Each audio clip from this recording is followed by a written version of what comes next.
Singapore থেকে মেরামত শেষে দেশে ফিরলেও সামিটের এফএসআরইউ থেকে এখনই মিলছে না এলএনজি।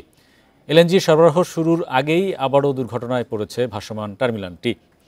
ঘূর্ণিঝড় রিমালের প্রভাবে ক্ষতিগ্রস্ত হওয়ার ১.৫ মাস আগে সামিটের ভাসমান টার্মিনাল থেকে গ্যাস সরবরাহ বন্ধ হয়।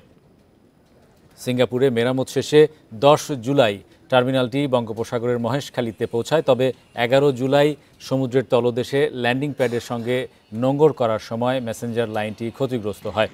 সামিট জানিয়েছে মেরামত করতে সিঙ্গাপুর থেকে একটি অভিজ্ঞ টিম আনা হচ্ছে। প্রতিষ্ঠানটি আশা করছে আগামী সপ্তাহের মধ্যে ত্রুটি সংস্কার শেষে গ্যাস সরবরাহ শুরু হবে। এখন জন্ম সনদ দিয়ে খোলো বিকাশ স্টুডেন্ট অ্যাকাউন্ট। নিজের বিকাশ নিজে কর। গ্যাসের চাহিদা মেটাতে ২ ভাসমান টার্মিনালের মাধ্যমে দৈনিক ১০০ কোটি ঘনফুট এলএনজি সরবরাহ হয়। একটি অচল থাকায় তা ৬০ কোটিতে নেমে এসেছে।